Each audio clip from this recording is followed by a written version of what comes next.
The heat is on for battling cybercrime as online scams made a dramatic rise last year. To discuss this growing crime trend, we're joined by Benjamin Ng. He's Senior Fellow and Deputy Head of the Centre of Excellence for National Security at RSIS. Good evening, Mr. Ng. E-commerce scams, they were the most common in Singapore.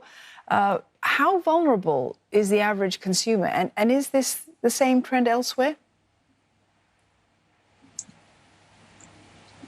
The UK has also considered fraud to be of epidemic proportions. A report just came out and they're declaring it a national security issue.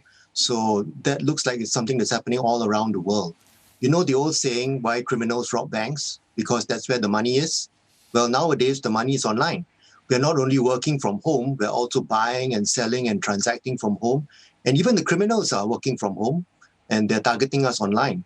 So it shouldn't be surprising. Unfortunately, while we've been online, we haven't developed the same safe habits that we have in person, like not putting our ATM card or wallet lying around or locking our doors when we leave.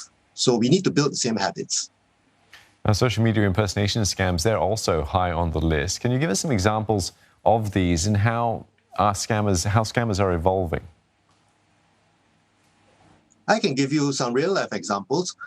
I received a friend request on social media from an old friend, let's call him Andy. The profile photo looked like Andy. There were photos on the page that looked like him and other friends, and everything looked convincing, but it was actually a scammer who had made copies of the photos and used them to set up a fake social media account. And the scammer told me that he had received $50,000 from some kind donor, and all I had to do to get the same amount of money was to transfer 5,000 and I would get the same. So this is a real scam. I would never have seen that money again. There are also people who impersonate religious leaders and ask for donations to charities who are actually their own account. And these are situations where, there's even situations where scammers can actually use your friend's actual social media account if your friend's password is too easy to guess or it has been exposed in some data breach somewhere.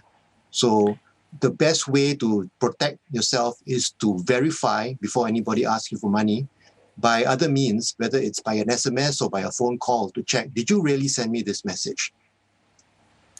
And Mr. Ng, how aware, though, are Singaporeans when it comes to the value of their online data? The good news is studies show that most Singaporeans are aware that there's a risk online. Unfortunately, the bad news is most Singaporeans think that you're not the one who's going to get scammed.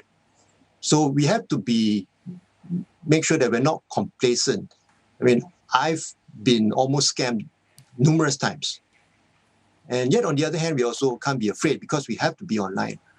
So I think just as in the story you did on cyberbullying and cyber harassment just a few minutes ago, I think we all need to look out for one another and help one another, and so that people feel that they can get help when they need it.